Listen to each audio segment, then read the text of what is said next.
Today, you're going to learn a simple, effective way to pass your student visa interview. Hi, I'm Steve. Let's do this. This interview is an important part of your application. It usually happens online, so you'll probably be in a quiet room at a visa application centre talking to an interviewer in the UK through a computer. It should last about 20 to 30 minutes, and the visa officer wants to understand these main things: that you are a real student with clear study plans, that you can speak and understand English, that you have enough money for your studies, and that you plan to go back home after you've finished your course. To help you answer each question you're asked as well as possible, and to give full, well-prepared answers, I'm going to teach you to pee. No, I'm not going to take you to the toilet. Pee. This method will help you make sure your answers are complete and show the interviewer you've prepared carefully. The P is for point. You should start your answer to any question by clearly stating your main point, like this. Steve, why do you wear glasses? I wear glasses because they help me see more clearly. That's a clear, direct point. These help me see more clearly. Next, the first E is for explain. After you make your point, you give a reason or more information to explain it. This helps make your answer fuller, and that's important. Your answers need to be full of useful information. So, if the question was, why are you wearing glasses? And I said my point was, I wear glasses because they help me see more clearly, then I would explain it like this. Without them, I find it difficult to read small text. That gives a reason for my point and adds more detail. Finally, the second D is for example. This is where you give a real example to show what you mean and make your answer stronger and even more complete. So after making my point and explaining it, I would add an example. When I'm looking at my emails, my glasses make the letters sharp and easy to read. Kerry, ask the question again. Why do you wear glasses? I wear glasses because they help me see more clearly. Without them, I find it difficult to read small text. For example, when I'm looking at my emails, my glasses make the letters sharp and easy to read. So that's P. Point, explain, example. It's a simple way to make your answers full, easy to understand, and show you're well prepared. Now watch two people being interviewed for their student visa. One interview doesn't go so well, but the other is much better because the student used this P method. A free guide to this video, including lots of question and answer examples, has been sent to you. But if you haven't given me your email address, just click the link in the description to get your free copy. Now, just sit back and watch. Can you tell me why you wish to study in the UK and not in your home country? Well, the UK has good universities like Liverpool. I want to experience a different culture. My country's universities are okay, but the UK is better known. Now this student, Alex, his answer wasn't very good. He doesn't really explain why he wants to study in the UK. My country's universities are okay, but the UK is better known. This is not a good reason for choosing a university. Also, he doesn't give any details about the course he wants to take or how it's different from courses in his home country. Now let's hear a much better answer from Joyce that uses the P method. Can you tell me why you wish to study in the UK and not in your home country? I want to study my Masters in Tourism Marketing in the UK because the courses here offer a very practical approach to learning, which I believe is excellent preparation for my future career. While my home country has some general marketing courses, they are often more theoretical. The UK, for a subject like tourism, focuses more on applying knowledge to real-world situations and developing industry-relevant skills. For instance, the course at Liverpool John Moores University, for which I've been accepted, includes a module where students work on a live project with an actual tourism business. This kind of hands-on experience is something I can't easily find in my home country. That's a much better, more complete answer. Joyce states her main point clearly. She wants to study in the UK because of the practical way of learning. She then explains this by comparing it to courses in her home country and saying why the UK focus on using knowledge in real situations is better. And her example is very specific. The project with a real tourism business in her course at Liverpool John Moores University. This clearly shows a benefit she can't get at home. This answer has a good structure, good details, and sounds so much better. Okay, now which university and course have you chosen? And why did you select those specifically? I chose Liverpool John Moores University for tourism marketing. My friend's brother went to Liverpool and said it was great. I looked at their website and the course sounds interesting and includes marketing. Alex has now said which university he's picked and mentioned the course title. But the reasons are still not strong. He talked about what his friend's brother said and used weak phrases like the course sounded interesting and included marketing. This doesn't show he's really looked into why this specific Masters in Tourism Marketing at Liverpool is the best place for his studies. Now let's look at Joyce's response. She already said her university and course in her first answer when giving her example. Let's see how she gives more details when asked just about her choice of university and programme. You've mentioned you're planning to study for a Masters in Tourism Marketing at Liverpool John Moores University. Could you elaborate on why you chose that particular university and that specific programme over others you might have considered? Yes, I chose Liverpool John Moores University specifically because of the university's strong focus on the tourism industry in a lively city like Liverpool, and the course's special mix of marketing with data skills. When I was researching, I saw that the university works closely with tourism businesses in Liverpool, which is a world-famous city for tourists. This connection to real businesses is important to me. Also, the course's topics are very modern.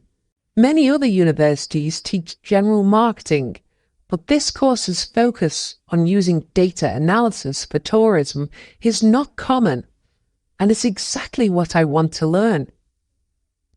When I compared this course with others in the UK and other countries, the Liverpool John Moores course was more comprehensive because of its modules such as digital tourism futures and applied data analytics. I also read what past international students that went there said. They liked the friendly learning place and the city, which helped me know it was the right choice. Joyce's answer is excellent here. She states that her choice of university and the specific course is because of its focus on tourism in a relevant city. She explains this by talking about the university's links with businesses in Liverpool and how the course's topics make it different from other universities. Her example is strong. She names course modules that she liked and mentions she compared it to other programs, as well as having read student comments. This shows she has researched well and clearly understands why this university and this course are right for her. Who will be paying for your tuition fees and living costs? My parents. They have a business. It should be enough. Alex said it should be enough. That doesn't sound very sure. The visa officer needs to feel certain that the money is definitely there for the whole course, plus living costs. And Alex's answer doesn't give enough detail. Let's see how Joyce answers the money question. Who will be paying for your tuition fees and living costs? My parents will pay for my studies and living expenses. My father owns a successful import-export business, and my mother is a senior bank manager. They have a joint savings account that is just for my education. The tuition fee for my course is £18,500.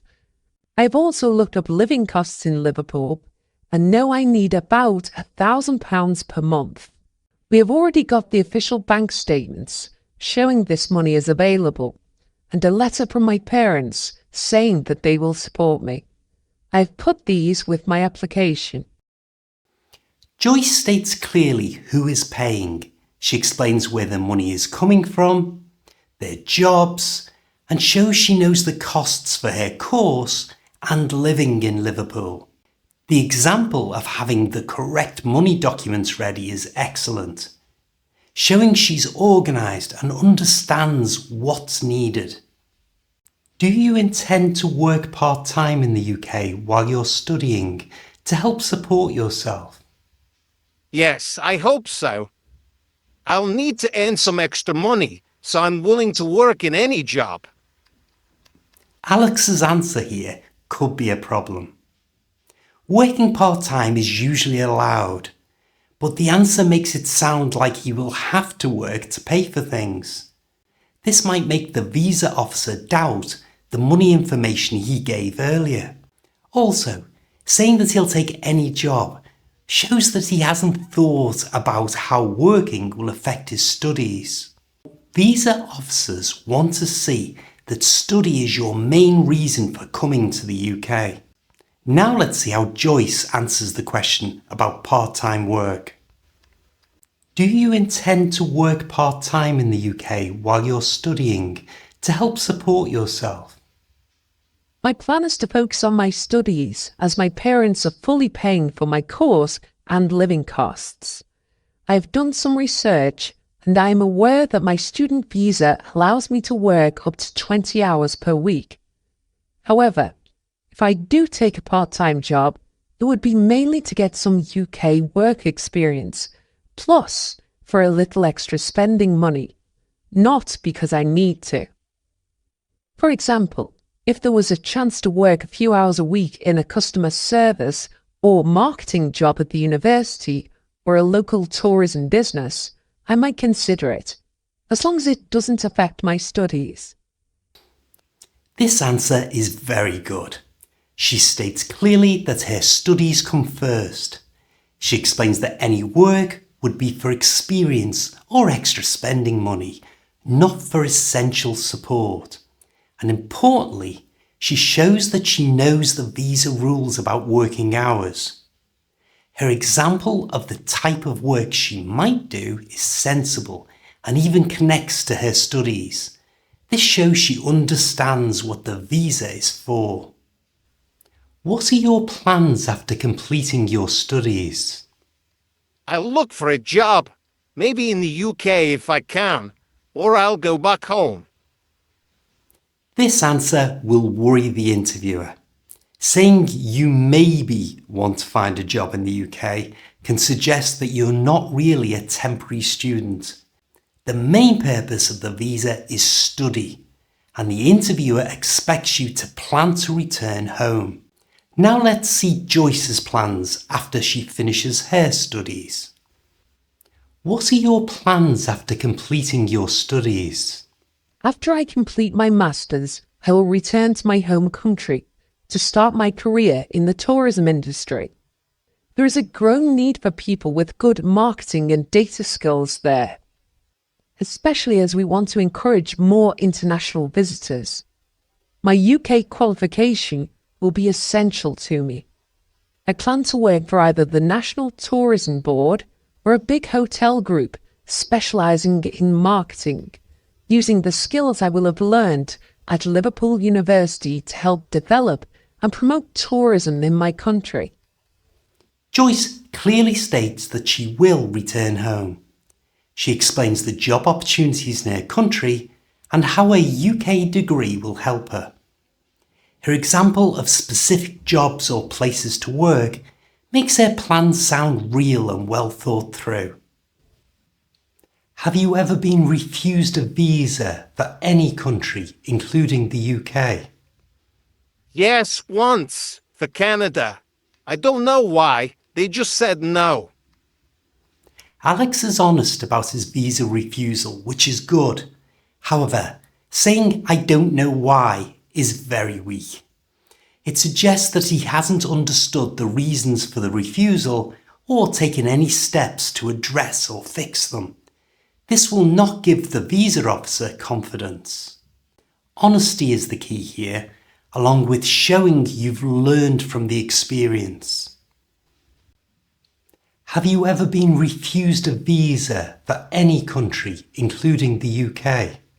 Yes, I was refused a tourist visa for the United States 2 years ago. At the time, the reason given was that I did not demonstrate strong enough ties to my home country. As I had just finished my undergraduate degree and did not have a permanent job, I totally understood their concern at that point. Since then, I have worked for 2 years as an assistant manager in a large hotel in my hometown, which has strengthened my professional profile and ties to my home country. Joyce's answer is excellent because it's both honest and constructive. She states the refusal clearly and truthfully. She explains the reason for the past refusal, showing that she understood it.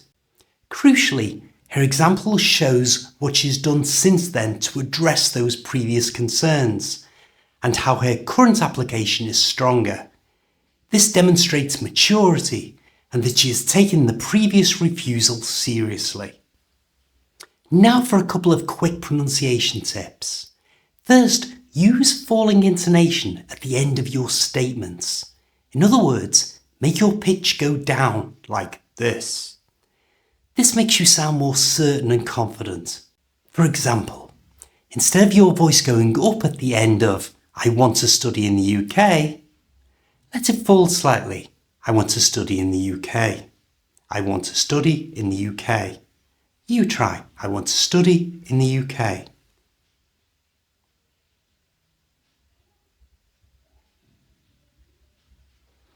Now try this. "I plan on returning home. I plan on returning home." Go down on the word home. "I plan on returning home." You try.